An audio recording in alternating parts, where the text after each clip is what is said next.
he's a bad guy. Disarming Saddam Hussein now. एक यतीम बच्चा और आगे जाकर दुनिया के सबसे बड़े लीडर्स में से एक, जिसके मरने के 20 साल पूरे होने वाले हैं, लेकिन आज भी पूरी दुनिया उसे याद करती है। मुल्क इराक का इस्लाम के साथ बहुत ही गहरा ताल्लुक है, क्योंकि इस्लाम के बड़े बड़े पैगंबर इब्राहिम अलैहिस्सलाम, लूत अलैहिस्सलाम और यूनुस अलैहिस्सलाम सब इराक में ही पैदा हुए थे। लेकिन इन सारे पैगंबरों के बाद भी यहाँ के लोग एक खुदा को बिल्कुल भूल चुके थे और उस एक खुदा की जगह आग की इबादत करने लगे थे। आखिर रसूलुल्लाह सल्लल्लाहु अलैहि वसल्लम के बाद इस्लाम के पहले खलीफा अबू बकर रज़ियल्लाहु अन्हु ने पूरा अरब फतह करने के बाद अपने जनरल खालिद बिन वलीद को हुक्म दिया कि जाओ और पूरी दुनिया में सबसे पहले इराक को फतह करो। और जनरल खालिद बिन वलीद ने ऐसा ही किया, जिसके बाद पहली बार इराक मुसलमानों के कंट्रोल में आया। ये एक ऐसी फतह थी कि इसके बाद अगले 1300 साल तक कोई भी मुसलमानों से इराक नहीं छीन सका। लेकिन आज से 100 साल पहले जब इराक पर उस्मानिया खिलाफत की हुकूमत थी, दुनिया में एक बहुत बड़ी जंग शुरू हुई, वर्ल्ड वॉर 1, जिसमें ब्रिटिश एम्पायर ने पहली बार मुसलमानों से इराक छीन लिया। और इसे छीनने के बाद यहाँ पर इराक में अपना एक पपेट बादशाह बिठाया। और सिर्फ यही नहीं, बल्कि पूरे अरब में हर जगह अपने पपेट बादशाह बिठाए। नाउ बाकी सारे बादशाह तो आज तक अपनी कुर्सियों पर फुल ताकत के साथ बैठे हुए हैं, लेकिन इराक का बादशाह अपने मुल्क को संभाल नहीं सका, क्योंकि कुछ ही अरसे बाद इराक के बादशाह को उसके तख्त से हटा दिया गया और पूरे इराक में एक बहुत बड़ी कंफ्यूजन पैदा हुई और बहुत तेजी से इराक के लीडर्स बार बार बदलने लगे। अब इराक के इसी कंफ्यूजन के दरमियान इराक के एक छोटे से गाँव में एक यतीम बच्चा पैदा हुआ, जिसका नाम था सद्दाम हुसैन। कुछ लोग उसे एक हीरो समझते हैं और कुछ एक जालिम डिक्टेटर। सद्दाम हुसैन को देखा, वो भी फिरौन था। लेकिन सद्दाम कोई आम बच्चा नहीं था। उसके पैदा होने से पहले उसका बाप मर चुका था और जब सद्दाम की माँ को उसके शौहर के मरने का पता चला, उसने सद्दाम के पैदा होने से पहले सुसाइड करने की कोशिश की। एक यतीम बच्चा होने की वजह से सद्दाम हुसैन को बचपन से उसके दोस्त तंग किया करते थे, जिसकी वजह से कहा जाता है कि सद्दाम हुसैन बहुत छोटी सी उम्र में अपने साथ हमेशा एक स्टील रॉड लेकर फिरता था और जो भी बच्चा उसे तंग करता था वो सीधा उस स्टील रॉड को उसके सर पर मारता था। मतलब सद्दाम हुसैन के दिल में बचपन से डर नाम की कोई चीज नहीं थी। इसके कुछ ही अरसे बाद जब सद्दाम हुसैन की मां ने दूसरी शादी की, सद्दाम का सुतेला बाप उस पर इतना जुल्म करने लगा कि सिर्फ 10 साल की उम्र में अपने घर को छोड़कर भाग गया और जाकर अपने मामू के साथ रहने लगा। और यहाँ से उसकी जिंदगी हमेशा के लिए बदल गई, क्योंकि उसके मामू का ताल्लुक इराक की एक छोटी सी पॉलिटिकल पार्टी बाथ पार्टी से था। इस पार्टी में सिर्फ 100 या 200 लोग थे। जब सद्दाम हुसैन ने छोटी सी उम्र में इस पार्टी को ज्वाइन किया, इस पार्टी में सबको पता था कि सद्दाम हुसैन की एज तो बहुत कम है, लेकिन ये इस पार्टी का सबसे वायलेंट और बहादुर मेंबर है। जैसे ही सद्दाम हुसैन ने इस पार्टी को ज्वाइन किया, इस पार्टी के लोग अमेरिका की CIA के साथ मिलकर उस वक्त के इराक के प्राइम मिनिस्टर को मारने की प्लानिंग कर रहे थे। और ये इतना मुश्किल प्लान था, इसीलिए उन्हें इस काम के लिए बहुत ही खतरनाक लड़कों की जरूरत थी। तो ऑफ कोर्स उन्होंने इस काम के लिए सिर्फ 24 साल की उम्र के सद्दाम हुसैन को चुना। सद्दाम हुसैन ने अपनी टीम के साथ जाकर प्राइम मिनिस्टर की गाड़ियों पर गोलियों की बारिश कर दी, लेकिन इस हमले के बाद प्राइम मिनिस्टर बच गया, जिसके बाद मजबूरन सद्दाम हुसैन इराक को छोड़कर इजिप्ट की तरफ भाग गया। नाउ सद्दाम हुसैन का मिशन तो फेल हो चुका था, लेकिन उसकी बहादुरी को देखकर दुनिया के कुछ ताकतवर लोग उससे बहुत इम्प्रेस हुए, जैसा कि अमेरिका की CIA। CIA सद्दाम हुसैन को इराक के फ्यूचर लीडर के तौर पर तैयार करने लगी, क्योंकि इसके कुछ ही अरसे बाद जैसे ही इराक में सद्दाम हुसैन की पार्टी की हुकूमत बनी, सद्दाम हुसैन वापस इराक की तरफ आया और सिर्फ 30 साल की उम्र में इराक का दूसरा सबसे पावरफुल इंसान बना। अब इराक एक आजाद कंट्री तो थी, लेकिन इराक के सारे ऑयल और गैस पर ब्रिटिश का कब्जा था। इसीलिए जैसे ही सद्दाम हुसैन के पास पावर आई, उसने सबसे पहले इराक के सारे ऑयल और गैस को अपने कंट्रोल में लिया। और यहाँ से सद्दाम हुसैन इराक के लोगों के लिए एक हीरो बनने लगा, क्योंकि जैसे ही उसने इराक की ऑयल को अपने कंट्रोल में लिया, अचानक एक बार फिर 1973 में इजराइल और अरब की एक बहुत बड़ी जंग शुरू हुई। अरब ममालिक ने इजराइल को हर तरफ से घेर लिया था, लेकिन इस जंग में इजराइल को सुपर पावर अमेरिका की फुल सपोर्ट हासिल थी। और इसी अमेरिका की सपोर्ट की वजह से इजराइल ने आसानी से बड़े बड़े अरब ममालिक को हरा दिया।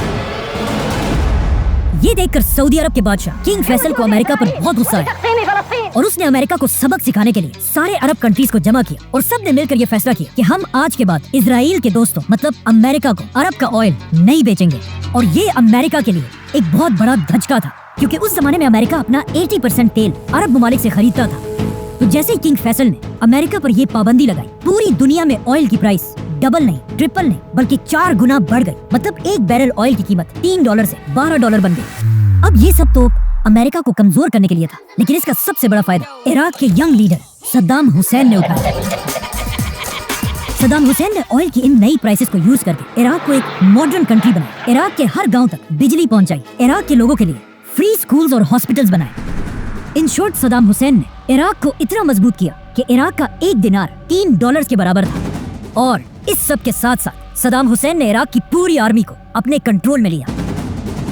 लेकिन ये सारी बातें तो एक तरफ, यहाँ से सद्दाम हुसैन को अपनी जिंदगी की सबसे बड़ी इंस्पिरेशन मिली। अमेरिका में हॉलीवुड की एक फिल्म रिलीज हुई, द गॉडफादर, जो एक माफिया डॉन कॉर्लियोन फैमिली की कहानी है। In my home, in my bedroom. कहा जाता है कि सद्दाम हुसैन को ये फिल्म इतनी पसंद है That was his favorite film. He loves to watch the movie The Godfather. कि उसने अपनी पर्सनैलिटी बिल्कुल बदल दी और इस फिल्म की हर चीज को कॉपी करने लगा। मतलब जैसे कपड़े गॉडफादर का हीरो पहनता था, वही कपड़े सद्दाम हुसैन भी पहनने लगा। जैसी टोपी वो पहनता था, सद्दाम भी वही टोपी पहनने लगा। और सबसे इम्पोर्टेंट, दोनों बिल्कुल एक ही स्टाइल में सिगार पिया करते थे। इन शॉर्ट, इन सारी चीजों की वजह से अब सद्दाम हुसैन इराक का सबसे ताकतवर इंसान बन चुका था, इवन इराक के प्रेसिडेंट से भी ज्यादा। तो ऑफ कोर्स सद्दाम हुसैन ने इराक के प्रेसिडेंट को हुक्म दिया कि तुम अब बूढ़े हो चुके हो, तुमसे ना हो पाएगा। चुपचाप रिजाइन करो और सीधा अपने घर जाओ। नाउ जैसे ही सद्दाम हुसैन प्रेसिडेंट बना, पूरी दुनिया ने देखा कि बहुत अरसे बाद बिल्कुल हिटलर की तरह एक नया लीडर सामने आ चुका है। क्योंकि प्रेसिडेंट बनने के सिर्फ 6 दिन बाद सद्दाम हुसैन ने अपने सारे पार्टी मेंबर्स की एक मीटिंग बुलाई और सबको अपने सामने बिठाकर कहा कि मुझे इराक के तख्त से हटाने की एक बहुत बड़ी साजिश की गई है और जिन लोगों ने ये साजिश की है वो सब इस वक्त इस कमरे में मौजूद है। ये सुनकर नीचे बैठे सारे लोगों को सांसें बिल्कुल बंद हो गई, लेकिन सद्दाम हुसैन ने बिल्कुल आराम से सबसे पहले अपना सिगार लगाया और फिर हर उस शख्स का नाम लेने लगा जो इस साजिश में शामिल था। ताहिर अहमद अमीन, इस्माइल इब्राहिम नज्जार। सद्दाम हुसैन ने ये हुक्म दिया था कि मैं जिसका भी नाम लूं वो चुपचाप उठकर हॉल से बाहर निकल जाए। कुछ लोग आराम से बाहर चले गए और कुछ को जबरदस्ती निकाला गया। इस तरह सद्दाम हुसैन ने टोटल 68 लोगों के नाम लिए, जिनमें से कुछ को तो जेल में डाल दिया और बाकियों को गोलियां मार दी गई। जो लोग हॉल में बच गए वो जोर जोर से सद्दाम हुसैन के नाम के नारे लगाने लगे और इस तरह सद्दाम हुसैन ने अपनी खौफ से भरी बादशाहत शुरू की। मतलब इस वक्त सद्दाम हुसैन अपनी ताकत की पीक पर था, लेकिन यहाँ पर उसने अपनी जिंदगी की पहली बड़ी गलती की। सद्दाम ने ईरान के सुप्रीम लीडर आयतुल्लाह खुमैनी पर हमला कर दिया। 1979 में जब सद्दाम हुसैन इराक का लीडर बना, वहाँ at the same time Iran में भी एक नई हुकूमत बनी, आयतुल्लाह खुमैनी। इमाम खुमैनी का इनकलाब इतना बड़ा था कि पूरी दुनिया उनसे डरने लगी। Iran will never have a nuclear weapon. Khomeini ने ईरान के एक बहुत ही ताकतवर बादशाह को उसके तख्त से हटा दिया था और अब इमाम खुमैनी बाकी अरब ममालिक के लोगों को भी इंस्पायर कर रहे थे कि वो भी उठे और अपने बादशाहों के खिलाफ बगावत कर दें। इसीलिए सारे अरब बादशाह ईरान के इमाम खुमैनी से नफरत करने लगे थे। और सिर्फ अरब कंट्रीज नहीं, इमाम खुमैनी बार बार अपने स्पीचेस में सुपर पावर अमेरिका और उसके दोस्त इजराइल को धमकियां दे रहे थे। लेकिन फिर भी सबसे ज्यादा और सबसे बड़ा खतरा इमाम खुमैनी से एक ही शख्स को था, सद्दाम हुसैन। क्योंकि सद्दाम हुसैन इराक का एक सुन्नी प्रेसिडेंट था और इराक की ज्यादातर अवाम शिया थी, जो अपना असल लीडर सद्दाम हुसैन को नहीं बल्कि इमाम खुमैनी को मानते थे। और इस बात का सद्दाम हुसैन को बहुत अच्छी तरह पता था। यहाँ तक कि एक बार सद्दाम हुसैन ने ईरान के आयतुल्लाह खुमैनी को दज्जाल भी कहा। इसीलिए प्रेसिडेंट बनने के सिर्फ 1 साल बाद सद्दाम हुसैन ने सुपर पावर अमेरिका और अरब बादशाहों की फुल सपोर्ट के साथ ईरान में आयतुल्लाह खुमैनी की हुकूमत पर हमला कर दिया और बहुत तेजी से ईरान से ये सारा इलाका फतह कर लिया, जिसकी वजह से दोनों साइड से हजारों मुसलमान मरने लगे।